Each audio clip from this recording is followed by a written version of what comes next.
Naomba usimame kidogo tena, jinyooshe. Nitahubiri kwa dakika chache ujumbe ambao ni wa moyo wa shukurani siku ya leo.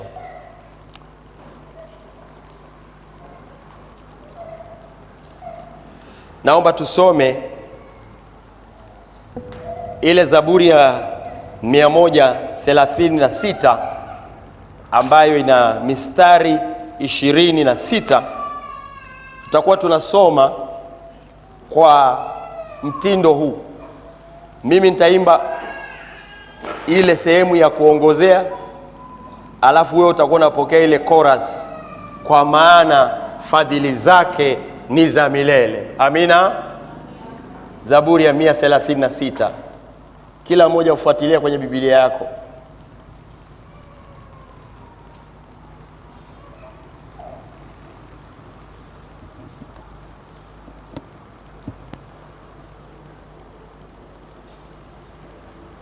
Kila mmoja fuatilia hapo.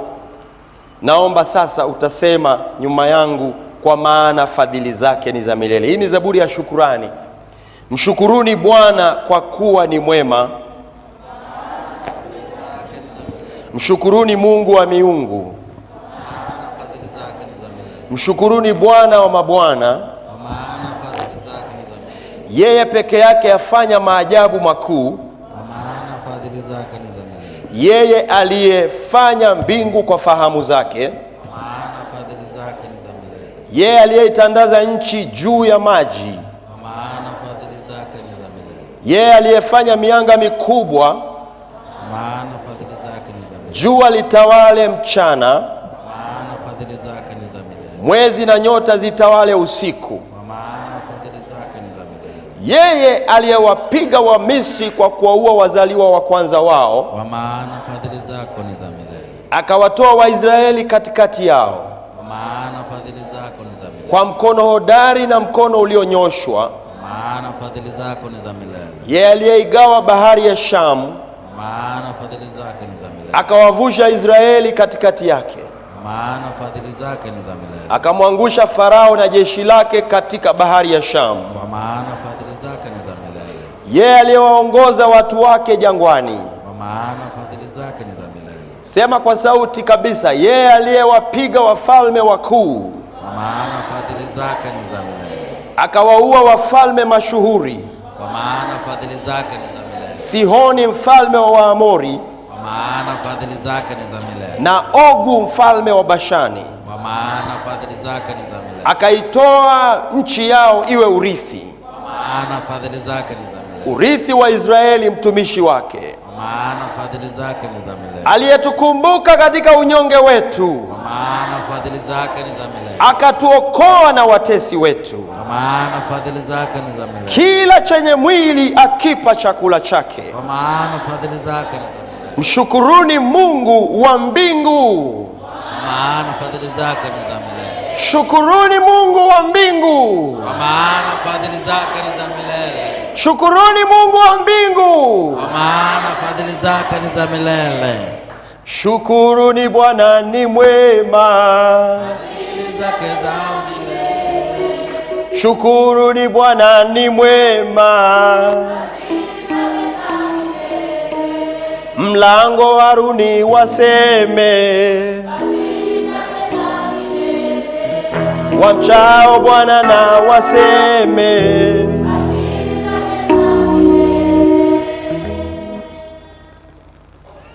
Zaburi ya 118. Zaburi ya 18 ndio mahali wimbo huu ulipochukuliwa. Shika hiyo kii nisikie unapigia wapi. Shika kwanza nikusikie. Wewe shika tu. Za milele. Haya twende. Anasema haleluya. Mshukuruni Bwana kwa kuwa ni mwema. Kwa maana Israeli na aseme sasa ya kwamba fadhili zake ni za milele. Mlango wa Haruni na waseme sasa, wamchao Bwana na waseme sasa,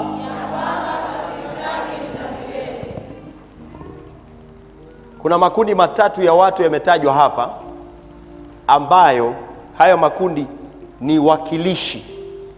Kundi la kwanza anasema Israeli waseme, hilo ni taifa teule, sawa Alafu anasema mlango wa Haruni na waseme, hawa ni wale makuhani walioitwa kwa ajili ya kazi ya Mungu. Kwa hiyo wanawakilisha watumishi wa Bwana wote ambao wametengwa kwa ajili ya kazi yake. Wote waseme, wasinyamaze. Haleluya. Alafu kundi lingine, wamchao Bwana na waseme. Hapa ni wote wamchao nje ya Israeli. Maana Israeli imeshatajwa pale mwanzoni. Ina maana gani? Katika suala la kumshukuru Bwana na kutangaza fadhili zake, wote tunapaswa kumwambia Mungu astahilie. Mshukuruni Bwana kwa maana fadhili zake ni za milele. Jina la Bwana libarikiwe. Jina la Bwana libarikiwe. Shukuruni Bwana ni mwema. Piga hivi. Shukuruni Bwana ni mwema. Israeli aseme sasa. Piga vizuri. Mlango wa Haruni waseme, wamchao Bwana na waseme. Piga bezi vizuri. Piga bezi kabisa. Twende. Piga vizuri makofi yako. Kuna kitu kinaumbika. Usinyamaze. Huyu Mungu anastahili kushukuriwa. Mwaka mzima ametulinda, anayetupa riziki zetu. Wamchao Bwana na waseme, wakubwa kwa wadogo waseme, wake kwa waume waseme, watumishi wa Bwana waseme, malaika nao waseme, viumbe vyote viseme, huyu Mungu anayetupenda. Amen. Asante. Amen. Naomba ukae. Mwambie mwenzako tulikuwa tunasoma andiko. Umeelewa sasa Utasahau hilo andiko. Zaburi ya ngapi? 118 mstari wa kwanza mpaka wa 4 na Zaburi ya 136 mistari yote. Mstari wa kwanza mpaka ule wa 26. Naomba tena nikusomee Zaburi ya 9. Zaburi ya 9 inasema, nitamshukuru Bwana kwa moyo wangu wote. Zaburi ile ya 9 inaonyesha wazi kwamba shukurani inahusisha nini, na ujumbe wangu ni moyo wa shukurani, a thankful heart, a grateful heart. Zaburi ya 9 mstari wa kwanza anasema, nitamshukuru Bwana kwa moyo wangu wote, nitayasimulia matendo yako yote ya ajabu. Utaona shukrani inahusisha moyo, sio huu unaopampu damu. Moyo ni utu wa mtu, utu wa ndani. Ndani ya mtu kuna mtu yuko kule ndani ambaye ndo mtu halisi. Anaposema nitamshukuru Bwana kwa moyo wangu wote, maana yake ni kwamba nitajimaliza mzima mzima katika kumshukuru Mungu. Kitu ambacho kinaonekana ni kwamba waombaji ni wengi sana, ila wenye shukurani sio wengi kama waombaji. Mungu anatufundisha sisi tuwe na mioyo ya shukurani, iwe kwa jambo dogo au kwa jambo kubwa. Usisahau kumshukuru Mungu katika maisha yako. Uwe mtu wa shukurani kuliko hata mtu wa kuomba.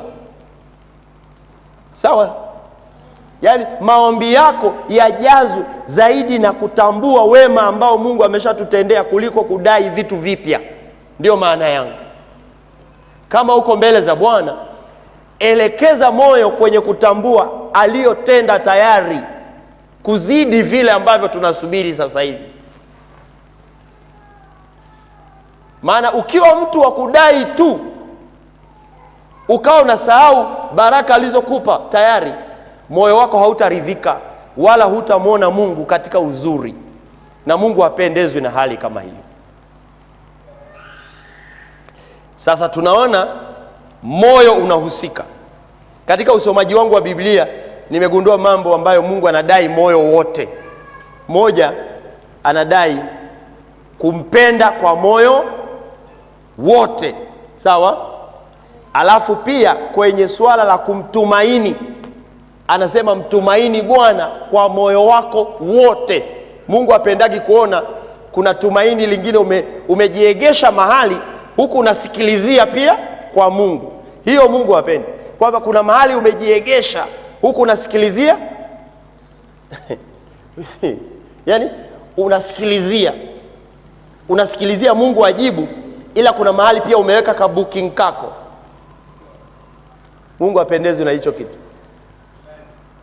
Kijana unamwomba Mungu kwa ajili ya kuoa na kuolewa, unamtumaini Bwana kabisa, Mungu ndiye anayeleta, ila kuna mahali umeweka ka booking ukasema we soma. Wakati unasoma ubaki hivyo hivyo, wasikusemeshe we soma. Ukimaliza huwezi jua.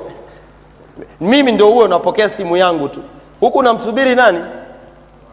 Ila kuna mahali umejifanyaje? Umejiegesha. Acha kujiegesha kwa jina la Yesu. Mwambie jirani yako acha kujiegesha.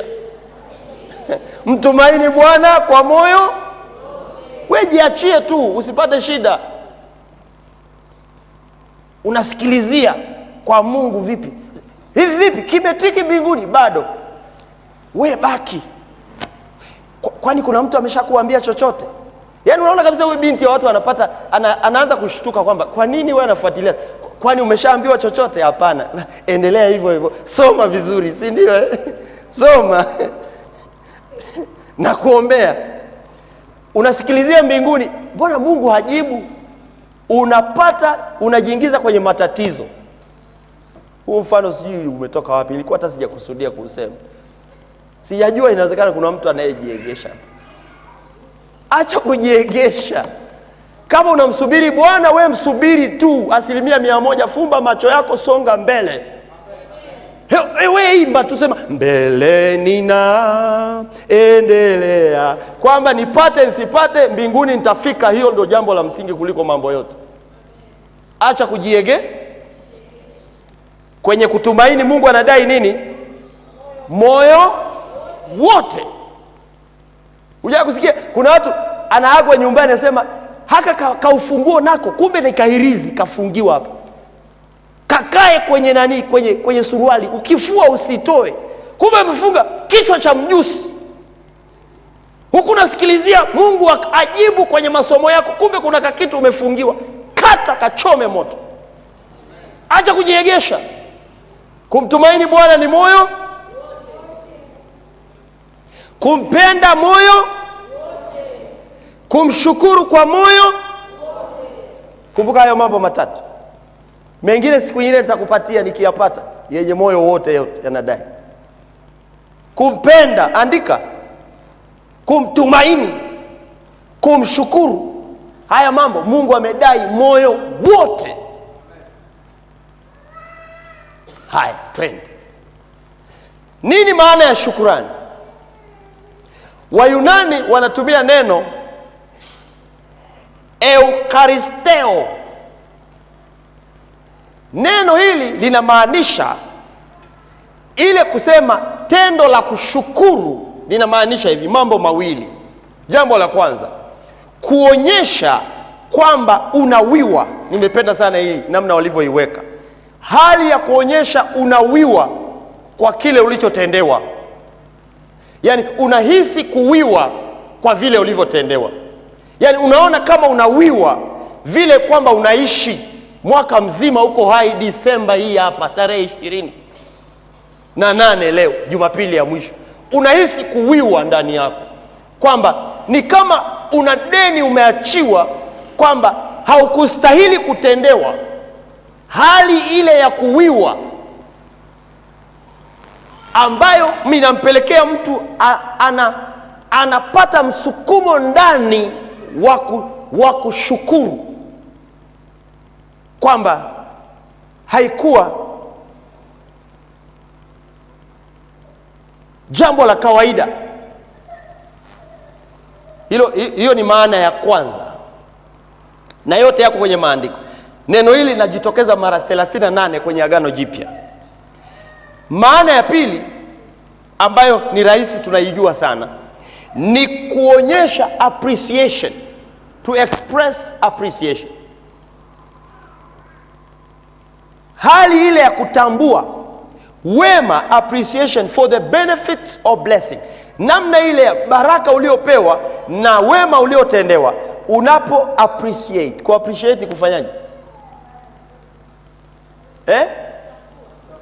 Kutambua, sawa, kwamba yani hujachukulia poa, wanasema vijana, si ndio?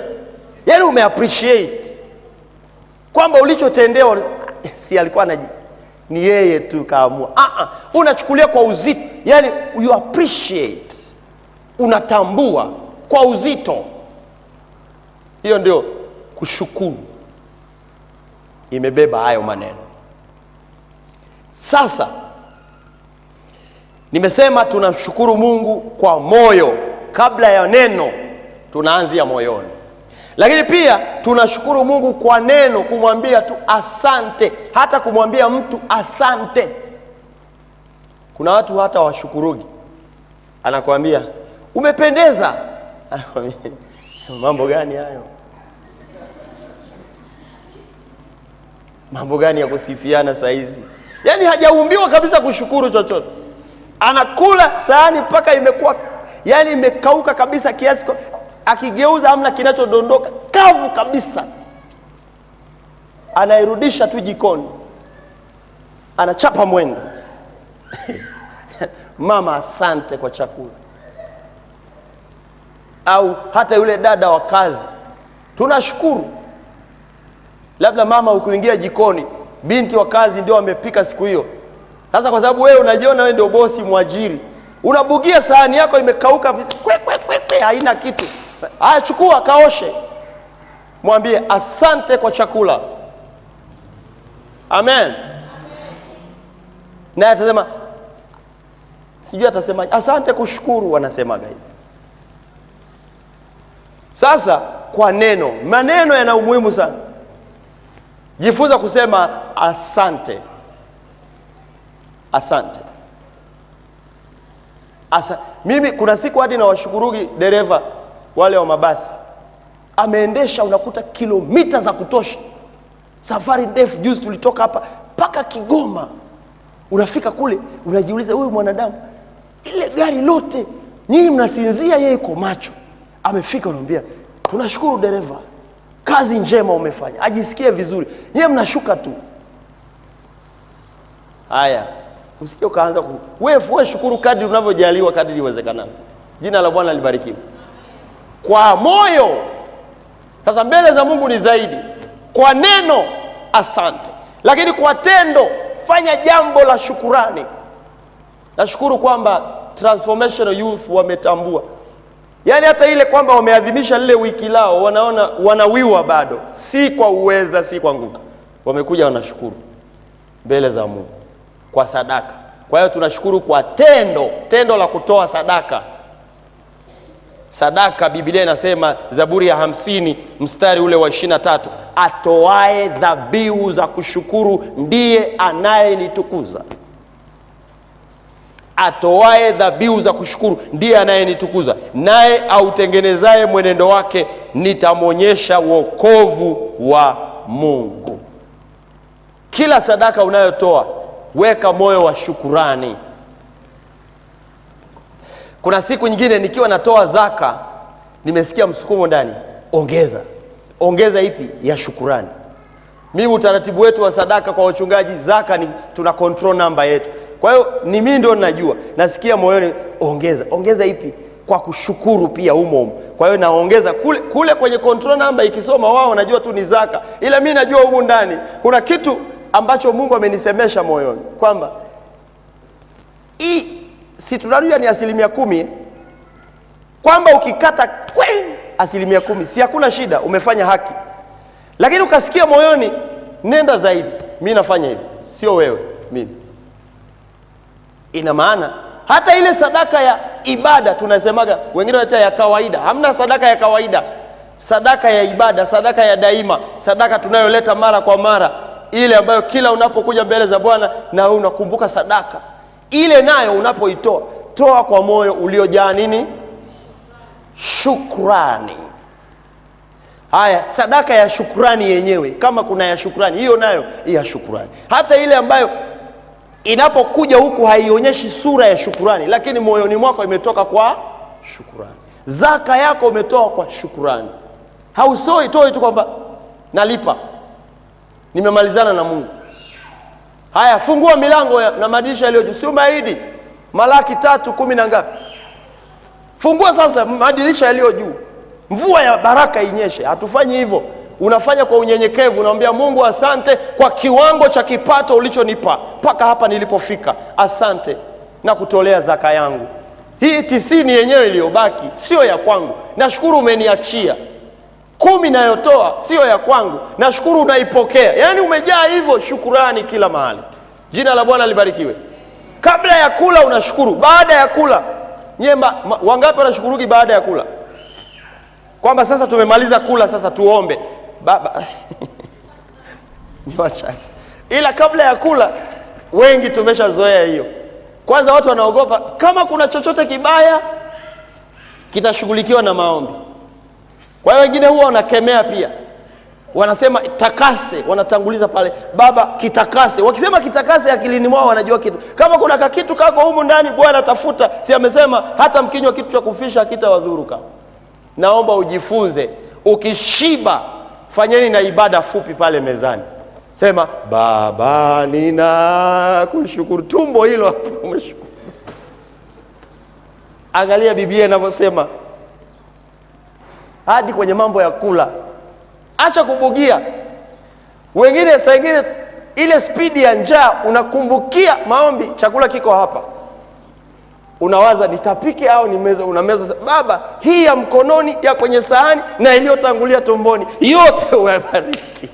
Sasa jitahidi ujiwekea nidhamu kwamba kile chakula hata kama kimetoka kwa mama ntilie, umelipia hela, hapana.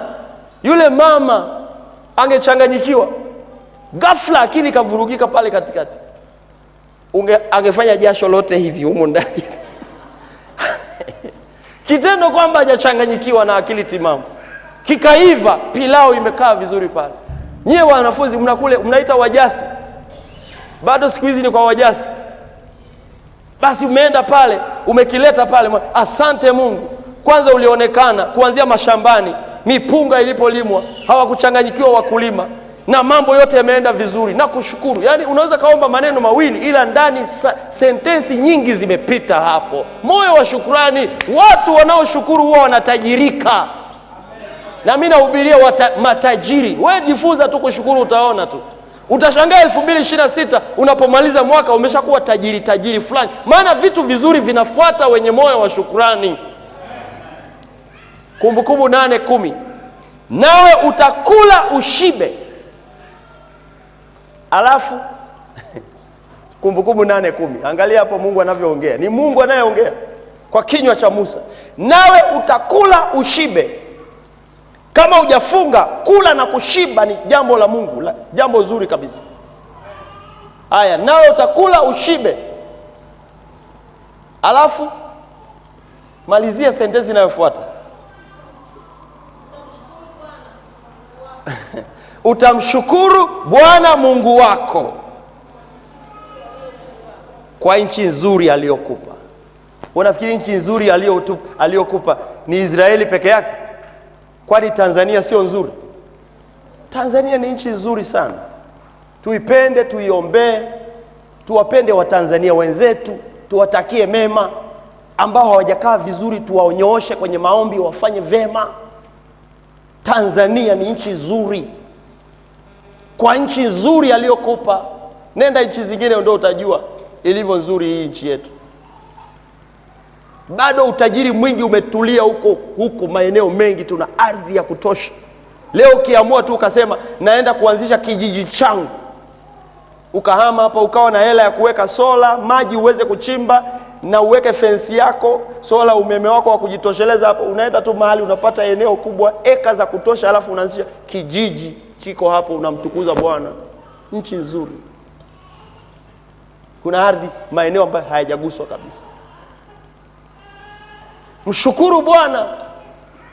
Usilaani nchi yako, maana ndio mahali ulipopewa ukae humo. Utakula ushibe, umshukuru Bwana. Usichukulie kawaida kwamba tunakula bwana, mimi ndio nimenunua chakula. Unajua umenunua? Haya. Sasa muda umeisha. Nitaje mambo kadhaa ambayo ni faida za kumshukuru Mungu au nguvu ya kumshukuru Mungu. Jambo la kwanza, kushukuru ni njia ya kumtukuza Mungu. Kumtukuza Mungu. Naandika, wewe andika tu, sina muda wa kufafanua. Ni njia ya kumtukuza Mungu. Kumshukuru ni njia ya kumtukuza. Yaani hata usipoimba, wewe ukiwa una shukrani umemtukuza Mungu. 2, shukrani humfanya Mungu kutukamilishia, kutuzidishia zaidi, anatenda zaidi. Ndio maana mimi nakwambia hivi, jifunza kushukuru. Anza kujifundisha kushukuru. Shukuru. Shukuru kwa kiwango cha maisha ulichonacho, utaona Mungu anaongeza. Shukuru. Shukuru. Nyie mnaopata mishahara, sio unapokea mshahara tunasema nimelipwa. Foleni kwenye ATM. Kabla ya foleni, mwambie Mungu asante, nalipwa mimi. Wewe unayefungua biashara yako, jioni wateja wamepita hapo, umepata faida, usiishie kusema wakala uko wapi, naenda kudeposit nisije nikaibiwa.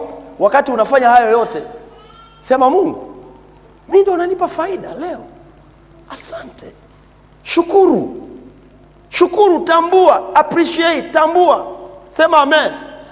Tambua, umeshikwa mkono mtu amekupa hela ya soda, useme anajigonga huyu naye. Shukuru, mwambie asante, I appreciate that. Tambua. Jina la Bwana libarikiwe. Unazidishiwa. Ngoja nikupe, tusome kwenye maandiko. Kuna mtu wakoma wale 10 walikuja, wote wanaomba. Alafu Yesu akamwambia, nenda mkajionyeshe kwa makuhani, iwe ushuhuda kwao. Wakati wanaenda, wako safarini, wakatakasika. Yule mmoja akasema, kwenda si muhimu kuliko shukrani. Inawezekana akaenda baadaye, lakini aliona priority ya kwanza, kipaumbele kwanza, aliyetenda asikie ushuhuda.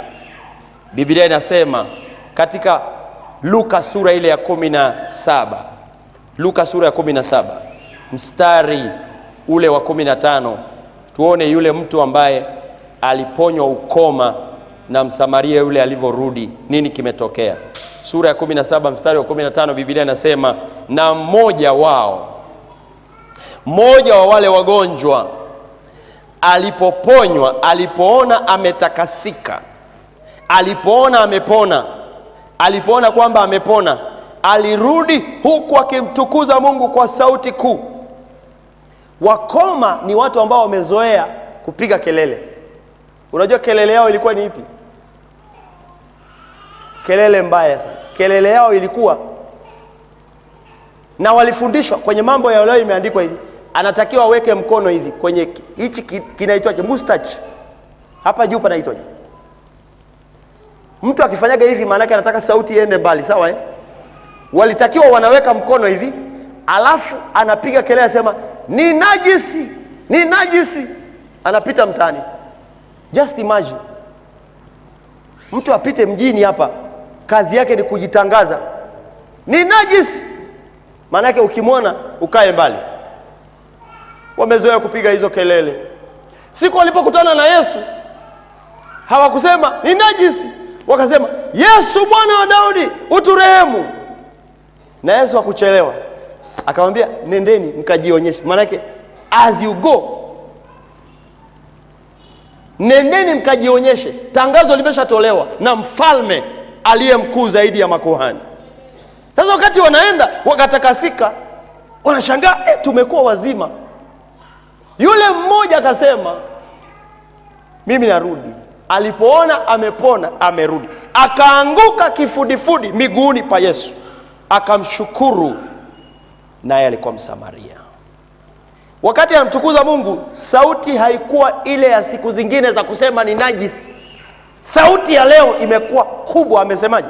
Akimtukuza Mungu kwa sauti kuu.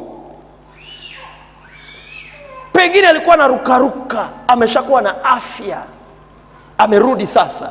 Alimekuja kwa Yesu, akaanguka chini kifudifudi. Hajasema asante Yesu, asante Baba, unaniona mambo yangu sasa, yaani imetiki Baba,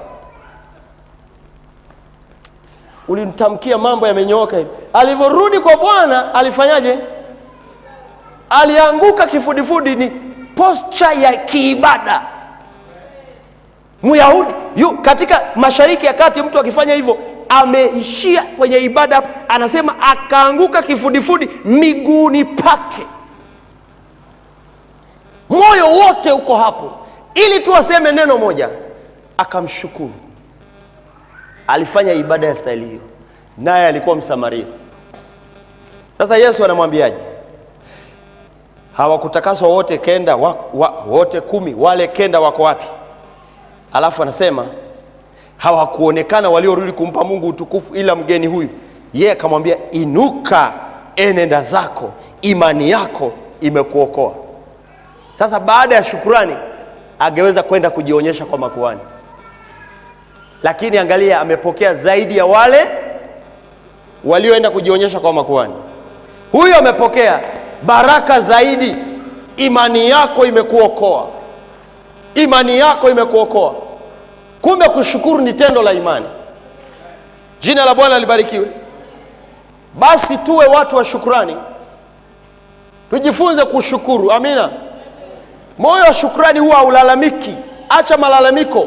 Kila saa unalalamika ulivyoumbwa. Unasema mi kwanza ngozi gani, unajikataa hivi, kimo gani hiki unakataa, familia gani hii, wazazi gani hao, wasijui ndugu gani hao. Yaani kila kitu wewe umechoka. Nchi gani, nchi yenyewe hii, nchi gani, magari gani haya. Kila kitu wewe umekuwa mtu wa kulalamika, sijui unataka ukakae wapi.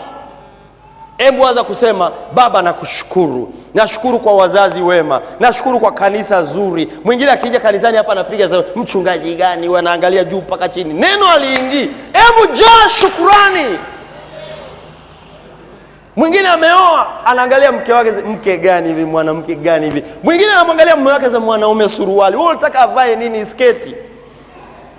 Yaani kila mahali vurugu.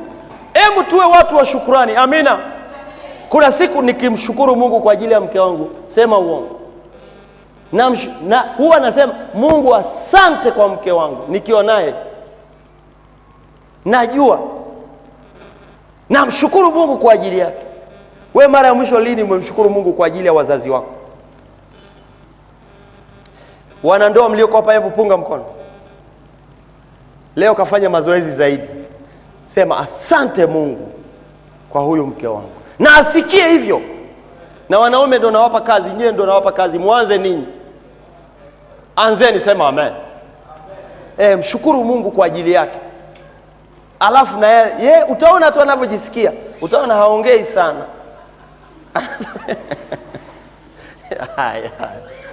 Ni jambo zuri. Amina. Shukuru Mungu.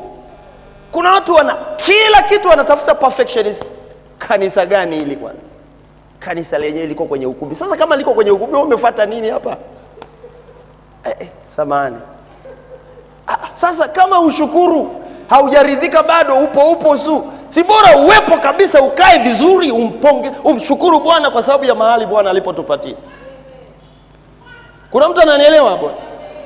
Chuo gani hichi? Bora ningeenda Mzumbe. Mzumbe unaijua wewe? Mshukuru Mungu kwa chuo chako. Unasema bora ningekuwa UDOM, CBE, tena CBE.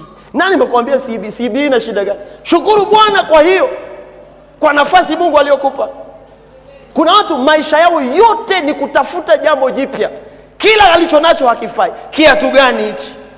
Miguu gani yenyewe? Miguu namba 12. Ulitaka ukatwe miguu, sasa tupeleke garage basi. Kila kitu unalaumu. Ukijiangalia kwenye kioo ujikubali, wasema ngoja niende nikafanyiwe ukarabati, sura nyingine itokee. Mabinti wazuri sio kama mimi. Hapana, mtu mwenye shukrani anasema Baba asante, nimeumbwa kwa jinsi ya ajabu ya kutisha na kupendeza. Hivi nilivyo Baba, mema yananifuata. Kaa hivyo, utaona mambo ya ajabu sana. Unaingia darasani, mwalimu gani huyu? Mwalimu wewe umemsomesha. Umkubali, utaona matio yanaanza kuingia, GPA inasoma, unapiga, unafaulu. Yes, kila kitu. Nyumba gani kila siku tunakula ugali mlenda? Unajua faida ya mlenda wewe? Hebu simama kwa miguu yako, tuombe sasa. Tufute mambo yale ambayo adui anapoweka kichwani kwako, huridhiki. Kila ulicho nacho unaona labda cha mwingine kingekuwa bora zaidi. Hapana, moyo wa shukrani unatambua wema wa Mungu kwa kile ambacho Mungu amekutendea tayari. Nyosha mikono yako juu mbele za Mungu. Kuna kitu umejifunza Sema Mungu nakushukuru sana. Unanipenda, unaniwazia mema. Una mipango mizuri na maisha yangu. Umeniwazia mema tangu mwanzo. Tangu 2025 ilipoanza na hapa nilipofika. Wewe ni Mungu mwema. Haijalishi mapito niliyopita. Leo niko hapa ni kwa wema na fadhili zako. Bwana, unifundishe kuwa na moyo wa shukrani na unisamehe pale ambapo sikuridhika, moyo wangu haukuridhika na ule utendaji wako. Hayo ni makosa, naomba unisamehe. Niwe na moyo wa shukrani kuanzia watu wanaonizunguka na mazingira nilionayo na mapito nilionayo na uzima nilionao. Wewe unastahili kushukuriwa kwa mambo yote. Pokea sifa Bwana. Kuanzia leo nitakuwa mtu wa shukrani. Sitalalamika, sitanungunika. Nitautambua wema wako kwa kila jambo unatenda kwenye maisha yangu. Wewe ni mwema. Umeniumba kwa ajabu. Unaniwazia mema. Una mipango mizuri na maisha yangu. Nitakushukuru asubuhi, nitakushukuru mchana, usiku, jioni, nyakati zote. Asante Bwana. Tangu Januari hadi Disemba leo umenilinda mimi na watu wa nyumbani mwangu na rafiki zangu na taifa langu na yote yaliyonizunguka. Baba, nakushukuru kwa hatua ulionipa katika maisha yangu, kwa jina la Yesu. Hebu mshukuru.